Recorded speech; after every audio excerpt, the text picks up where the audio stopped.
It was the kind of summer that settled into memory for its stillness. The heat didn't come in waves that year. It arrived and stayed, hanging heavy in the trees and baking the soil until the grass turned brittle underfoot. In the small mountain town of Harlow, Colorado, that summer of 2007 was marked by creaking porch swings, the smell of dust on asphalt, and the sound of cicadas that didn't seem to sleep. On July 14th, two brothers, Dylan and Cody Wexler, left their house on Timberline Drive just after noon. Cody, the younger one, had just turned 16, a quiet, lanky kid who preferred drawing to talking and wore the same threadbare hoodie even in the heat.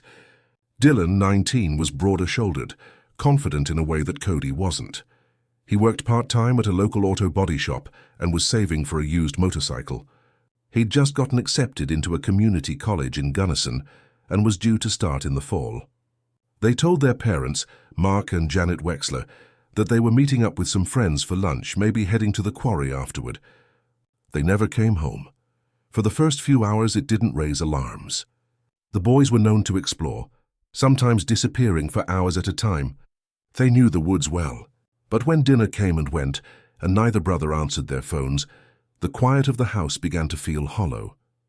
Mark Wexler called one of Dylan's friends who said, yeah, they'd hung out briefly, but the brothers had mentioned something about checking out the mine, the Shiloh Ridge Mine. Everyone in Harlow knew about it. It had been shuttered in 1987 after a partial collapse during a copper extraction shift that killed 3 workers and trapped another for nearly 3 days. After that, the county fenced it off, posted no trespassing signs, and walked away. Over the years, the mine became a magnet for local folklore. Teens dared each other to sneak in. Stories circulated of echoing voices, a ghost light seen near the lower shaft, and whispers about a sealed tunnel that led even deeper, one not shown on any map. By nightfall, the Wexlers were at the Harlow Police Department, frantic. The officer on duty tried to reassure them. Maybe the boys had just lost track of time. But by sunrise, when there was still no word, no ping from their phones, no sign of movement on their accounts, a full-scale search began. Volunteers from town, sheriff's deputies, and members of the Colorado Search and Rescue arrived with ATVs, thermal drones, and bloodhounds. The mine was sealed by an old steel grate at the main entrance, but locals knew there were other ways in. Collapsed ventilation shafts, side tunnels, even vertical drops hidden by decades of overgrowth. They searched the tree lines, combed the hills, and traced boot prints along old service roads. At the base of the Shiloh Ridge foothills, deep in a thicket of pine and spruce, they found a set of tire tracks matching Dylan's pickup. The truck was parked at a crooked angle beneath the shade, locked. Inside were a pair of empty soda bottles, a sketchbook with Cody's name on it, and a flashlight. The glove box was open.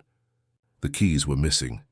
Near the edge of the tree line, about 30 yards from the truck, was a depression in the ground that led to a slope, a narrow path mostly hidden under brush. Old mining survey maps labeled it as Shaft 3B. It had been closed off long ago, not with concrete or steel, but with wooden beams nailed into a crossbar and covered in chicken wire. Now the wire was torn away. One of the beams lay cracked on the ground. Searchers lowered ropes and lights into the hole. It dropped nearly 40 feet before flattening into a horizontal corridor. Moisture slicked the walls. Air monitors showed low oxygen deeper in, and parts of the tunnel were flooded knee-deep. The first team entered carefully. No voices, no sounds. Just rot, rust, and the occasional drip of water from overhead. They called out, "Dylan! Cody!" Their shouts echoed, but there was no reply. Cadaver dogs were brought in. One signaled briefly near a side passage, but failed to maintain a scent trail. After 2 full days of searching that section of the mine, the team emerged empty-handed. No backpacks, no dropped phone, no items, no bodies. Then the rumors started. Some believed the boys had simply gotten lost and died in some undiscovered offshoot tunnel, too deep for even search teams to reach. Others said they'd never gone into the mine at all, that something or someone had intercepted them near the entrance. One theory circulated in town about a local ex-con who lived off-grid and was known to frequent the ridge. Deputies interviewed him. He had an alibi, though no one was ever quite satisfied with it. A local hunter claimed he saw 2 figures hiking toward the canyon trail that same day, but under questioning, he admitted he wasn't sure. Could have been 2 other teens, Could have been weeks earlier. The longer the search went on without answers, the more the Wexlers became isolated. Mark stopped shaving. Janet stopped leaving the house. Flyers were taped to every gas station, diner and utility pole from Harlow to Gunnison. Missing Dylan and Cody Wexler. Last seen July 14, 2007. Any information? Call the Harlow County Sheriff's Office. But as the weeks passed, the faces on the posters began to fade from public urgency. A local news station ran a segment called The Vanishing at Shiloh Ridge. It brought a brief surge of interest, even a few volunteers from Denver. But nothing new was uncovered. The mine, once a sleepy relic of the town's past, now pulsed with a darker energy. People whispered about it, avoided it. Even the kids stopped daring each other to go near it. The Wexlers offered a $10,000 reward. They hired a private investigator, a retired state trooper, who spent 3 months combing satellite data, traffic camera footage, and ATM records. Nothing. The boys had disappeared from the face of the earth, with no digital trail, no sightings, no remains. One winter night, nearly 6 months after the disappearance, Janet Wexler was seen sitting in her parked car at the base of Shiloh Ridge for nearly 3 hours, just staring at the trees. She told a friend later she thought she saw something move between the pines, a shape, a flash of light. But she admitted it might have just been headlights reflecting off snow. By the time the first anniversary came around, the case had gone cold. The file was still open, technically, but no new leads had surfaced. The mine was resecured and new warning signs were installed. Still, the sense of unease lingered. It wasn't just that the Wexler brothers were gone. It was how they'd gone. Quietly, instantly, without a trace. Dylan had a life ahead of him. He had friends, a job, a plan for school. Cody was still a kid, thoughtful and curious. He'd never even had a girlfriend. There was no history of mental illness, no evidence of trouble at home. And they weren't the kind of kids to just run. Which is why for years what happened that day stayed with the people of Harlow. It lived in dinner table conversations. It lingered in the corners of classrooms where Cody once sat. Every creak in the forest, every rumor of strange lights near the ridge, they all tied back to that hot summer day. The day two brothers stepped into the woods and never came back, and while time moved on, one truth remained. Whatever happened in those tunnels, whatever secrets the Shiloh Ridge Mine still held, they'd gone in alone. But 18 years later, when a new team descended into the mine's lowest flooded shaft, they'd find something that changed everything. Not the full truth, but just enough to raise the question that had haunted everyone from the beginning. What exactly happened to Dylan and Cody Wexler, and why did they go back? In the months after Cody and Dylan Wexler vanished, life in Harlow didn't return to normal. It just adjusted around the absence. Their case, once an active and urgent search, gradually became a haunting footnote that lingered like smoke in the town's history. But beyond Harlow's borders, something else was happening. Something bigger. The story took on a life of its own. It began online, in forums that specialized in missing persons and unsolved mysteries. Someone posted the story to a subreddit dedicated to vanishings in wilderness areas. From there it spread to conspiracy forums, cold case blogs, and true crime threads. The idea that two brothers could vanish without a trace, from a place as eerie and evocative as a sealed, abandoned mine, struck a nerve. Within a year, the Shiloh Ridge case had become regional folklore. Articles titled "The Boys Who Entered the Mountain" and "Colorado's Mine of Shadows" circulated across blogs and amateur YouTube channels. People who'd never stepped foot in Harlow began speculating about what the brothers found, why they went and what they might have seen in those tunnels, and speculation, like a flood, doesn't need facts to rise. The first wave of interest came from local thrill-seekers and urban explorers. Young people with GoPros and flashlights began slipping into Shiloh Ridge through whatever cracks or forgotten entrances they could find. Most came out with nothing but stories and shaky video footage of crumbling walls and flooded corridors. But the interest didn't fade, it evolved. By 2010, the site had become a destination for amateur investigators and fringe theorists alike. Some believed the boys had uncovered evidence of an illegal operation, something still active, something someone wanted to keep buried. Others believed there were hidden chambers inside the mine, connected to bootlegging tunnels from the Prohibition era, long undocumented and dangerously unstable. One group of hobbyist spelunkers insisted there was a fourth shaft not listed in county records, and that it led to an underground chamber sealed shut with concrete decades ago. Of course, none of this was verified. Then came the psychics. People claiming to have seen visions of the brothers, one injured, the other running. Some said they dreamt of bones submerged in water.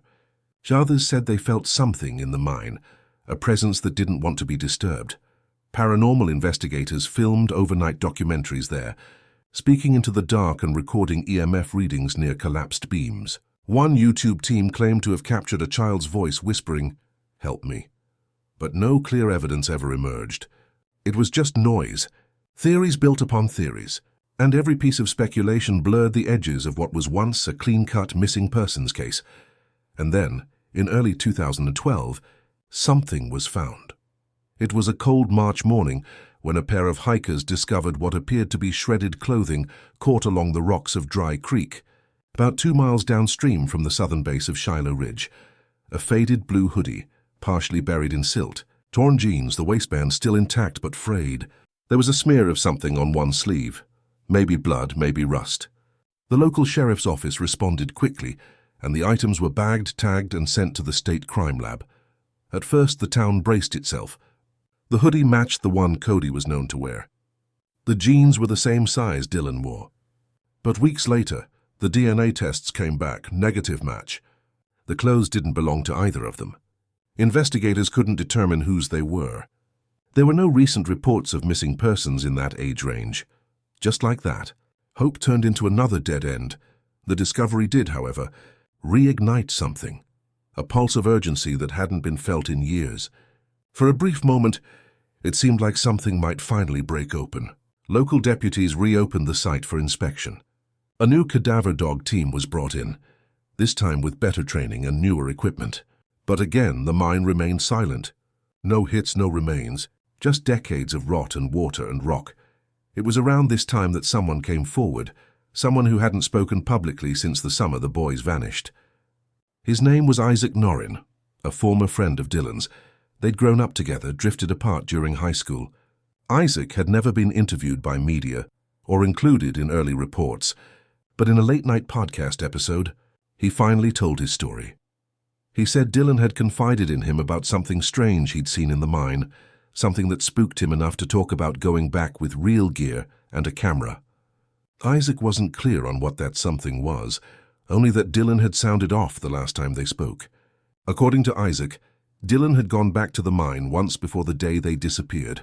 A solo trip, one he never told his parents about.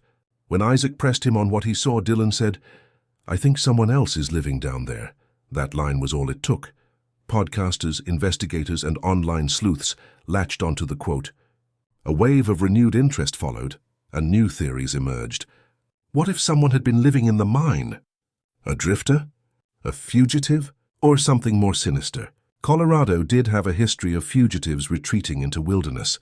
Some pointed to historical records of criminal bootleggers using mines during the 1930s. Local authorities responded with skepticism. Isaac's claims were vague, unsupported, and nearly 5 years old by that point.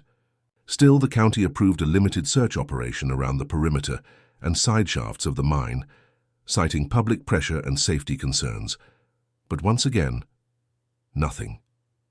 No evidence of human habitation, no tools, no campsites, no remnants. The interior of the mine was as lifeless as it had always been. Still, the town felt different after Isaac's interview. People started locking their doors earlier. A couple that lived near the southern trail moved away. Even those who didn't believe in Isaac's story couldn't quite shake the imagery. The idea of someone, or something, watching from the dark, Janet Wexler, who was still living in the family home alone by then, refused to comment publicly on Isaac's claims. But a friend said she'd taken to driving past the mine every Sunday afternoon, just sitting there for 10 or 15 minutes before turning back. She kept a printed satellite map of the area on her fridge, covered in small red pins. She never gave up hope. As the years continued to pass, the case shifted into a strange state, neither active nor forgotten. The Wexler boys' faces still appeared on missing persons databases. The flyers, now yellowed and curling at the edges, still clung to bulletin boards in coffee shops and gas stations. But no one had anything new to offer. No new evidence, no witnesses, just the same mystery, grown heavier with time. In 2015, a man from Utah contacted the sheriff's department claiming he had information. He said he'd been backpacking through the Rockies in 2007 and believed he'd encountered two teens who matched the boys' description near a rest stop outside Durango. Investigators followed up, reviewed old surveillance footage, interviewed gas station clerks. The timeline didn't match. The boys would have had to travel over 100 miles through rough terrain, with no gear, no confirmed sightings, and no use of their debit cards. It was another false lead, and that's what the case had become by then. It's an echo chamber of false leads. Every detail, every hint, every blurry photograph or second-hand quote sparked a new round of theories, each more elaborate than the last. But when stripped of speculation, the core of the case remained heartbreakingly simple. Two boys walked into the woods on a summer day in 2007, and they never came back. But there was one thing everyone agreed on. Whether it was Dylan's solo trip or something they found together, something happened in that mine. Something that changed the plan. Something that made them either go back or never leave. The answers weren't in the noise, they were in the earth, and they would stay buried for nearly 2 more decades until the water in the mine dropped just enough, and someone finally had the technology and the will to go where no one else had gone, deep into the flooded shaft, where something had been waiting. By the summer of 2013, 6 years had passed since the Wexler brothers disappeared. In Harlow, time hadn't healed the loss. It had just made it quieter. The flyers were gone. The news segments stopped airing. Most people had stopped talking about the mine except in passing. It was just easier that way. Then the rain came. That year, an unusual storm system parked itself over the Rockies for nearly 2 weeks, dumping relentless sheets of water over the forests, ridges, and valleys that surrounded Shiloh Ridge. Underground aquifers, already swollen from late spring snowmelt, overflowed. Soil turned to sludge. Back roads crumbled under runoff, and inside the sealed, forgotten labyrinth of Shiloh Ridge Mine, the rising water had nowhere else to go. No one noticed the mine was flooding. Not at first. It wasn't on any watch lists. It wasn't anyone's responsibility. But then a 16-year-old boy named Travis Moran, on a dare from his friends, snuck through a collapsed entrance on the eastern side, a shaft partially hidden under a fallen tree and layers of moss. He'd brought 2 flashlights, a bottle of soda, and his dad's phone. He didn't come back out.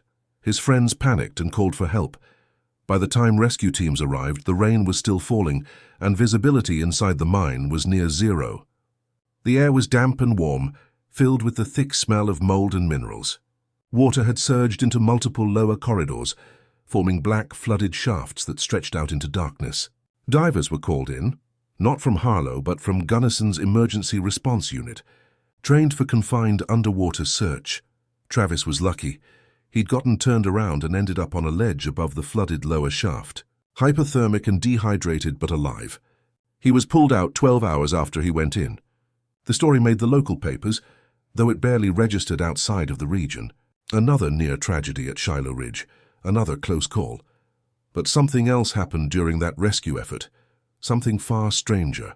One of the divers, a 38-year-old with years of experience in cave rescue, later mentioned something to his supervisor. Just in passing. He said while descending into the flooded corridor, his dive light had reflected off a submerged metal surface. He thought it looked like a wheel, maybe part of a bike or a handcart. He wasn't sure. The visibility was terrible. But he swore it wasn't rock or timber. He said it looked man-made. The report was filed, noted, and quietly ignored. The mine had been declared too unstable to support further search efforts. The cost of continued underwater exploration, sonar, pumps, robotic gear, was beyond what the county could afford. And besides, the boy had been rescued. There was no justification for risking another descent. The mine was resealed within the month. That diver never returned. Around that same time, Harlow experienced a quieter kind of loss. one that received no headlines but left a permanent mark on the town. Mark Wexler passed away in August. The cause was liver cancer. He'd been sick for some time, though few outside his immediate circle knew. He'd kept it to himself, as he had with most things since the boys disappeared. He died at home in his sleep. His obituary listed him as a father of two, a mechanic and a devoted husband. There was no mention of the mine. Just 9 weeks later, Janet Wexler died as well.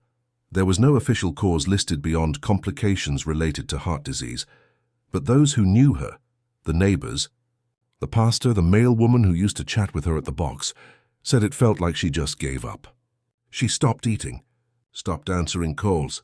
They said her heart broke and her body simply followed.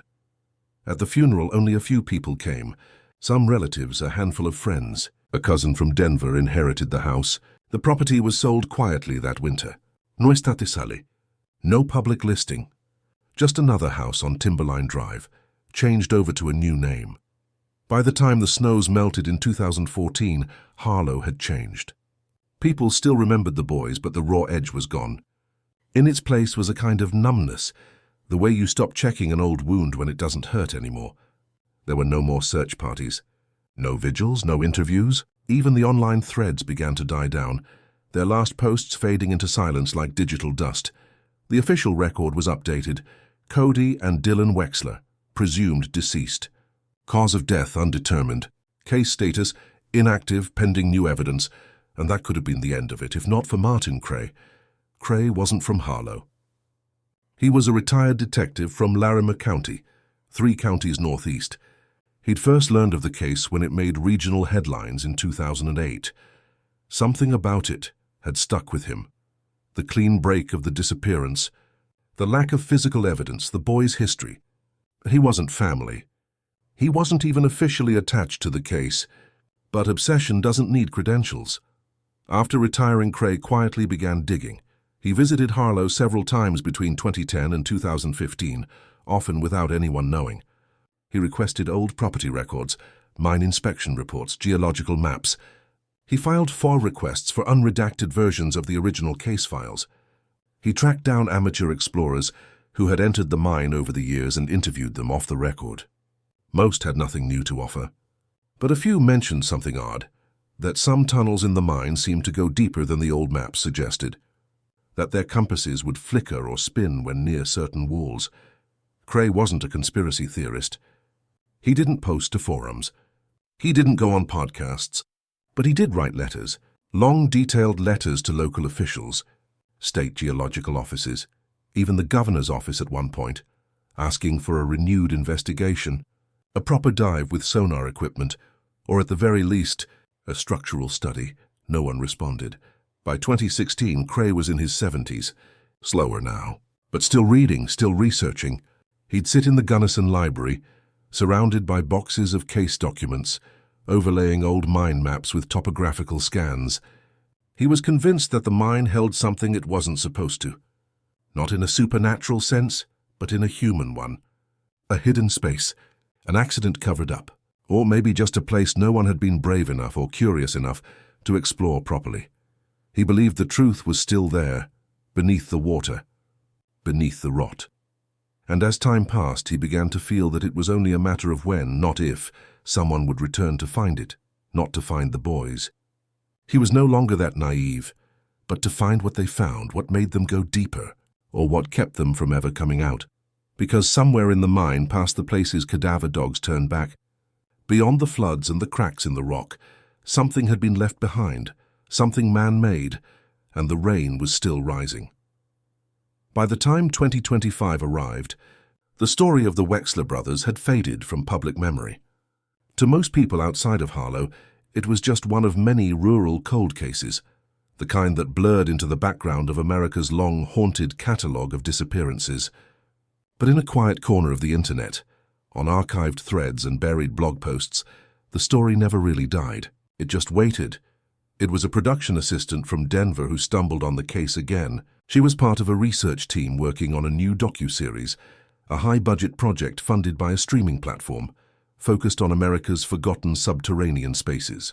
The show aimed to uncover the dark history of abandoned mines across the western states, their secrets, disasters, and in some cases, the legends they left behind. Shiloh Ridge came up in a Google alert. Not because of a new development, but because of a 15-year-old forum post linking it to a growing list of mine-linked vanishings.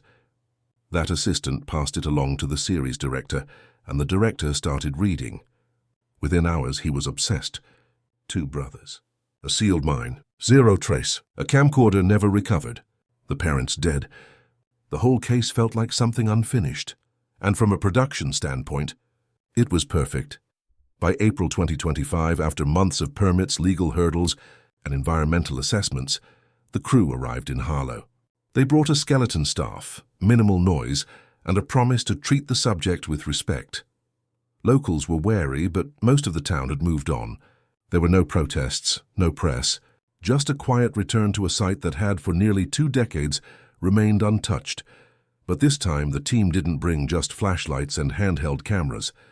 They brought sonar mapping drones, high-pressure submersible ROVs, and remote breathing rigs designed for confined underwater navigation. Their goal wasn't just to film around the mine. It was to go deeper than anyone ever had. The flooding had subsided slightly in the last 2 years. Natural evaporation and shifts in underground water tables had made parts of the lower shaft navigable again, though barely. The mine's oxygen levels were still unstable, and parts of the upper tunnels remained treacherous. But one shaft, listed as Shaft 3B in the original inspection records, had a vertical drop that extended into an unexplored basin that had never been charted, not even during the early rescue efforts. It was precisely there the dive began. The first 2 days yielded nothing but silt and silence. The sonar picked up warped terrain, collapsed chambers, and a long-abandoned minecart half buried in sediment. But on the 3rd day, at approximately 60 feet down, the ROV hit something unexpected. A shape, not geological, angular. The drone backed up, rotated, and circled again. There was a metallic glint behind a wall of collapsed rubble. The team initiated a slow clearance protocol, using robotic arms to shift the lighter stones. After several tense hours, a clearer image came through. A rusted-out motorcycle frame, wedged between 2 jagged slabs of shale, crushed but unmistakable. The tire rims were still partially intact. The handlebars bent, and bolted to the license plate mount, barely readable through the corrosion, were 4 characters, DW27, Dylan Wexler's registration number. For a moment, no one spoke. Then a second signal pinged from the debris field, a fabric object lodged beneath the rusted frame. They extracted it with care. It was a backpack, sodden, nearly falling apart, but zipped shut. Inside, a wallet with a plastic ID card, the ink faded but visible. Cody Wexler, a tangled mess of magnetic cassette tape, a cracked camcorder, Sony Hi-8, the same model the brothers were known to own. Hand-tucked into the lower pouch, wrapped in a waterproof plastic container, was a roll of undeveloped 35mm film. The director called off the dive immediately. The mine was now an active forensic site. The crew sealed the shaft, packed the evidence, and contacted the Gunnison County Sheriff's Office. Within 48 hours, the cold case file for Cody and Dylan Wexler was reopened. Investigators arrived with a mobile command unit, setting up a base camp just outside the tree line. The mine was cordoned off, and access restricted to certified personnel. Crime scene tape wrapped around the narrow entrance. For the first time in 18 years, the Wexler family's disappearance was no longer theory, no longer folklore. It was real. And it had left physical proof behind. The motorcycle was carefully extracted and brought to a lab for metallurgical dating and corrosion analysis. Despite the years underwater, the serial number matched the one registered to Dylan Wexler in 2007. The last confirmed location of the boys was now a verified recovery site. The backpack was placed in a preservation freezer. Forensic techs handled it with gloved care. Water-damaged items were spread and catalogued. The wallet contained several dollar bills fused together, a school ID card, and a faded photo of the 2 boys taken at a lake the summer before they vanished. Cody's handwriting was found on a scrap of notebook paper, barely legible through water stains, a to-do list. Flashlight, charger, rope, granola bars, simple, childlike, as if this had all been an adventure. The camcorder was another story. It was cracked, its battery long dead, the tape inside mangled by water damage, but techs believed some footage might still be recoverable. The physical cassette was rushed to a specialist lab in Boulder, one that dealt with degraded analog media. They'd worked on disaster recovery footage before, house fires, floods, even plane crash black boxes. This one was different. No one said it out loud, but everyone was thinking the same thing. There might be video of the last moments the brothers were alive. The sealed film canister. Meanwhile was a different format entirely. Traditional still photography. Not video. It appeared to have been protected better than the rest of the pack. Its container, likely waterproofed before the trip, had kept the film mostly intact. There was hope it could be developed. As the evidence was processed, the site became a slow-burning center of national interest. A few journalists caught wind of the find, but the team managed to keep it quiet for a time. Then someone leaked a single photo to a subreddit. The rusted bike, half exposed from the rock, water pooling around its base. The post went viral overnight. Suddenly, the Wexler case was front-page news again, comment sections filled with theories. People zoomed in on the photo, looking for hidden messages in the rust. A new generation discovered the case and picked up where the old internet sleuths had left off. Speculation surged about what the boys found, about who else might have been down there, about what the footage might reveal. In Harlow, the reaction was quieter. Those who remembered the boys mostly stayed away from the cameras. A few spoke to local press. Others simply left flowers by the trailhead leading to the mine. No signs, no hashtags. Just lilies tucked between tree roots. But for Martin Cray, the retired investigator who had spent years chasing shadows around this case, the discovery was more than validation. It was personal. He drove to the site alone. He wasn't part of the official investigation. No badge, no clearance. But the lead investigator let him through the tape. Just once. Cray walked to the shaft, stood at the edge and stared into the darkness. Then he left, saying only, "It's there. I knew it was there." As summer wore on, the forensic lab completed its first round of testing. The items in the backpack confirmed beyond doubt that the boys had made it deep into the mine, far deeper than anyone had expected. The presence of both Dylan's bike and Cody's ID in the same debris field strongly suggested they had been together at the time of the collapse. But whether the collapse caused their disappearance or occurred after was still unknown. The mine's internal layout, particularly the corridor where the discovery was made, raised more questions than answers.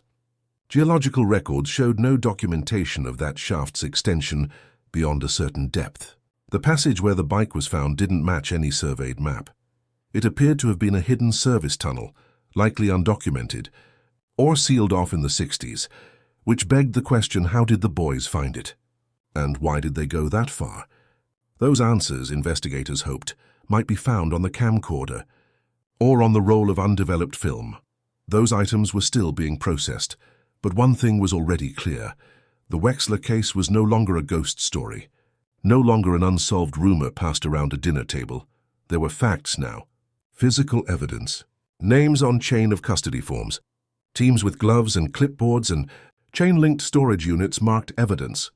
Hold, and just as investigators began re-reviewing every angle of the case, from the original, maps to the rumors of hidden chambers, word came from Boulder.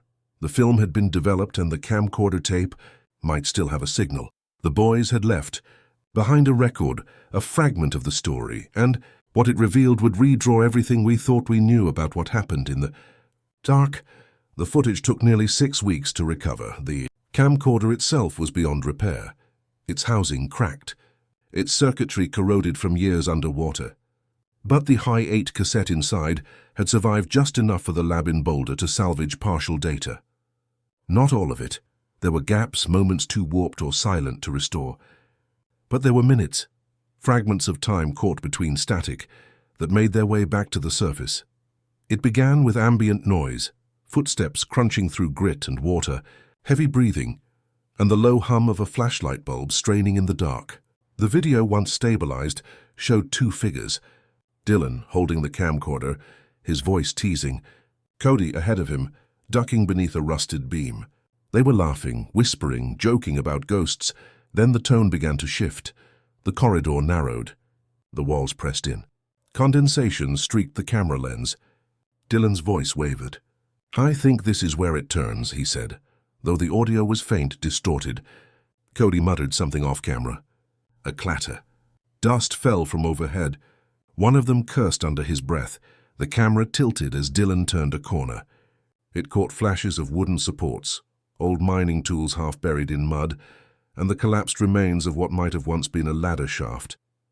Water dripped steadily in the background. The ground squelched beneath their boots, and then a sound, low, distant, but distinct.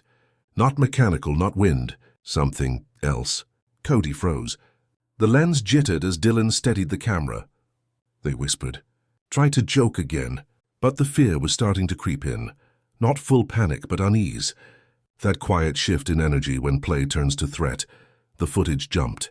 A corrupted frame. Then back. Now they were deeper. The corridor was darker.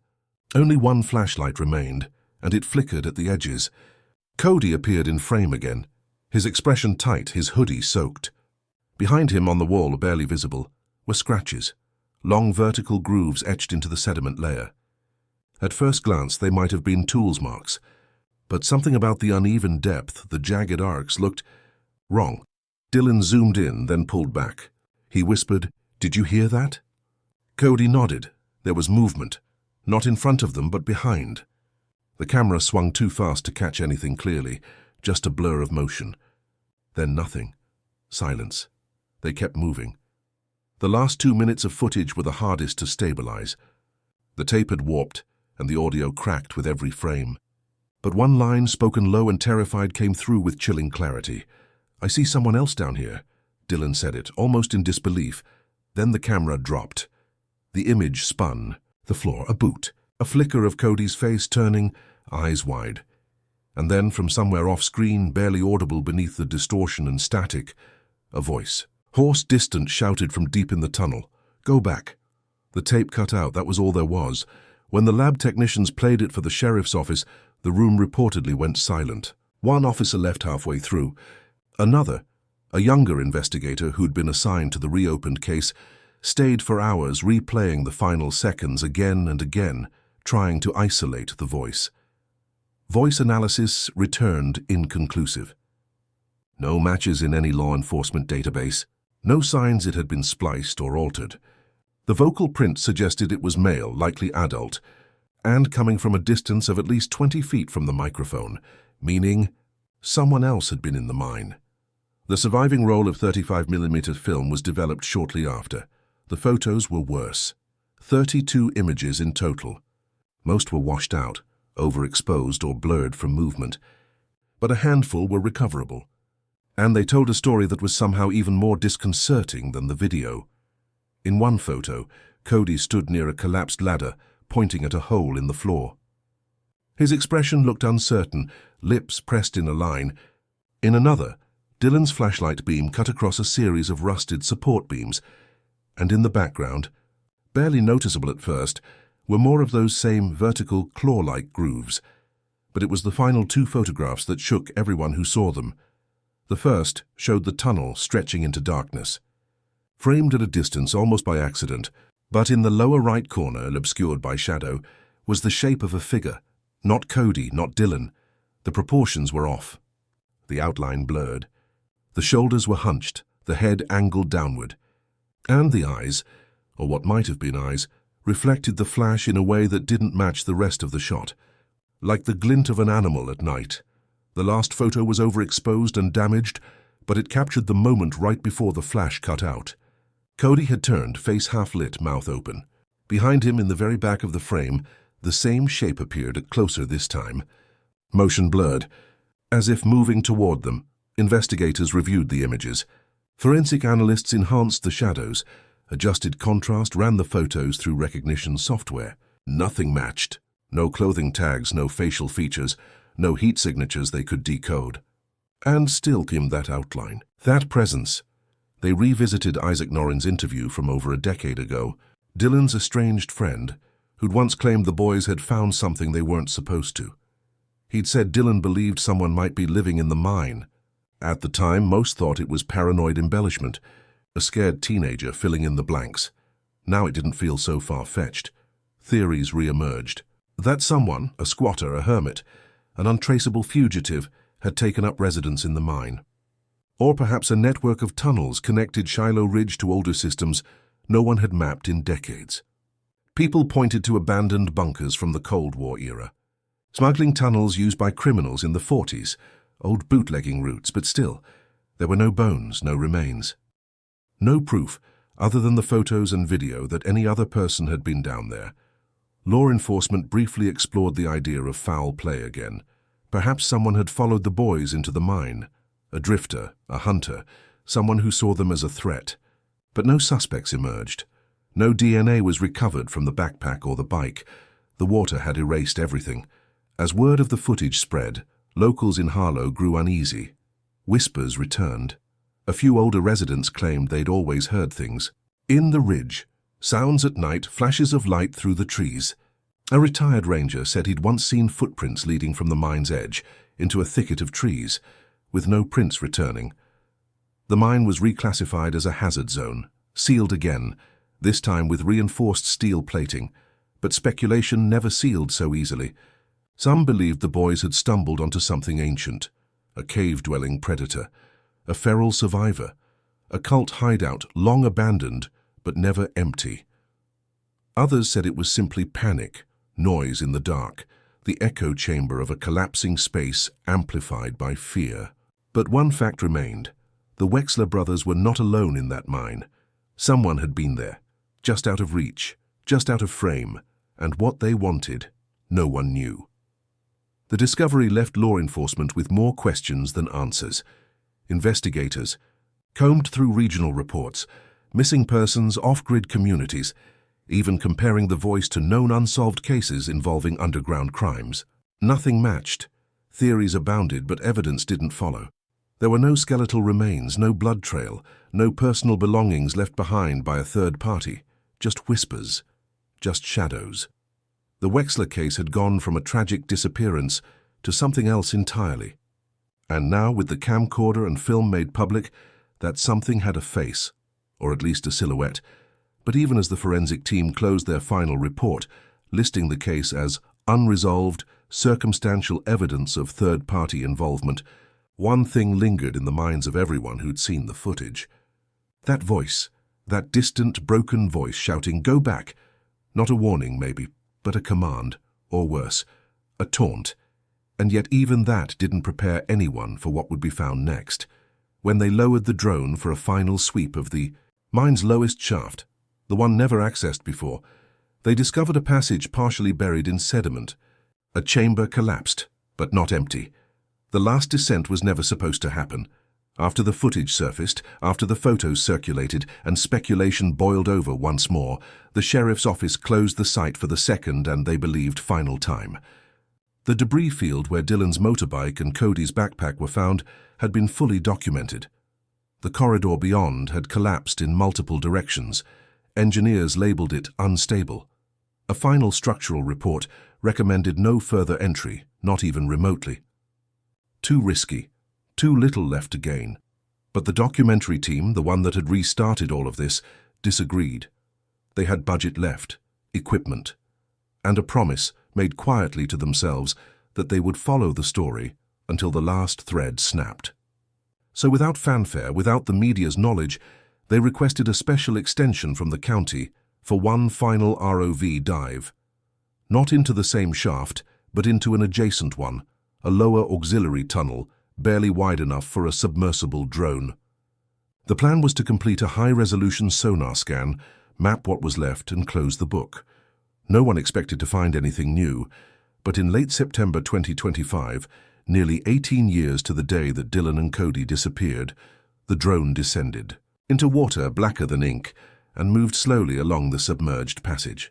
It turned corners, hovered above jagged beams, navigated tight crevices, and eventually came upon something created different. A breach, a narrow opening, almost invisible on the original scans, partially covered by rubble. Behind it, a hollowed-out chamber, dry at the top, the floor angled just above the waterline. It had clearly collapsed long ago. The ceiling sagged, the walls bowed inward, but it was a chamber all the same, and it wasn't empty. The drone's lights settled on a boot first, tattered, dark grey, resting upright near a crumpled mound of fabric and exposed bone. There was no movement, no mystery in that moment, just quiet. A quiet that had lasted nearly 2 decades. Forensics confirmed the truth within days. Dental records matched. DNA was confirmed. The remains belonged to Cody Wexler. The discovery hit Harlow like a delayed punch to the gut. After years of not knowing, of clinging to microscopic hopes and impossible theories, the finality of it landed heavy. He had been there the whole time, just feet beyond the edge of the last known search zone. A short crawl through fallen stone. Our chamber missed by a dozen teams and overlooked by every plan. The condition of the remains suggested he'd been trapped, possibly injured. No signs of trauma consistent with an attack. No weapon marks. The femur had a clean break, perhaps from a fall. The positioning of the body indicated he may have crawled to the corner of the chamber, curled up in the dark, and died of dehydration or exposure. Near the bones were several other remains, animal bones, small mammals, birds, scattered, decayed. Some suggested they might have been dragged in by scavengers. Others wondered aloud if they had gotten in through smaller shafts, seeking shelter and finding only death. There was no sign of Dylan. That was what law enforcement found hardest to reconcile. If Cody had died there, alone, waiting, where had Dylan gone? The recovered footage suggested they were together. The backpack, the bike, and the camera were all found in the same place, but Cody's body was not. This chamber, forensic teams said, was separated from the initial debris field, meaning if Cody had fallen in, Dylan either couldn't reach him or had left to find help. That possibility ignited a new wave of theories. Some believed Dylan had gone deeper, down a tunnel no one had found yet, and perished somewhere still beyond reach.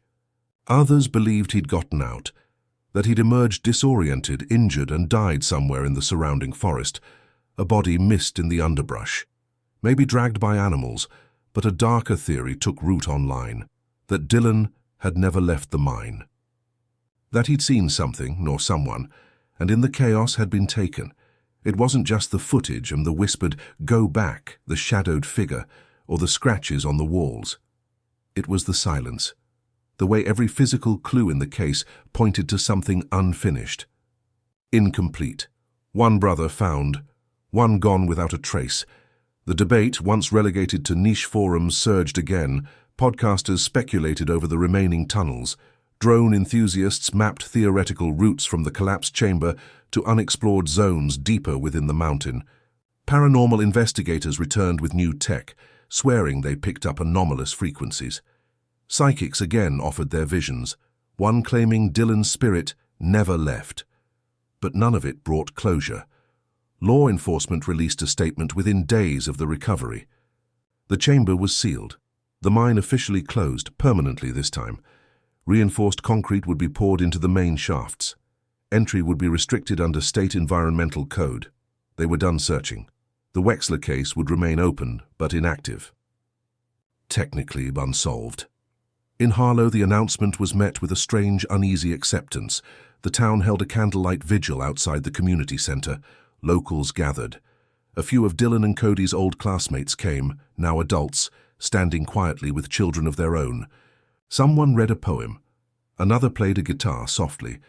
But there was no service, no eulogy, only silence, a silence that stretched 18 years deep.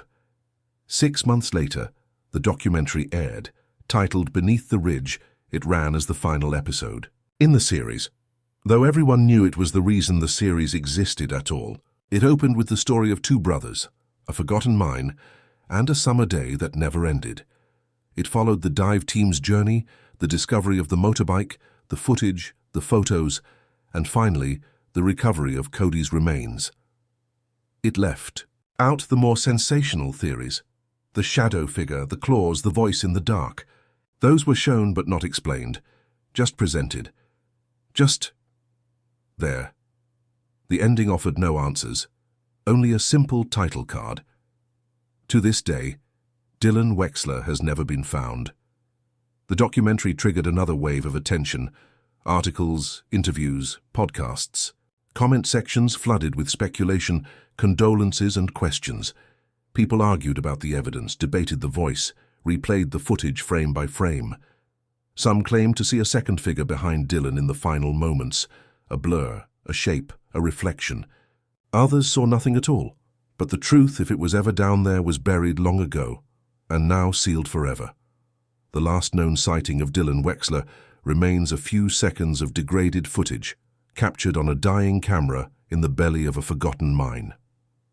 No bones, no blood, no goodbye.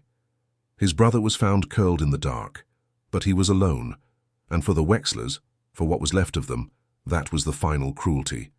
Not that Cody died, but that Dylan vanished. The silence that followed felt almost sacred. In town, the mine became a kind of myth. Teachers stopped mentioning it. Hikers avoided the trails. No one dared the ridge anymore.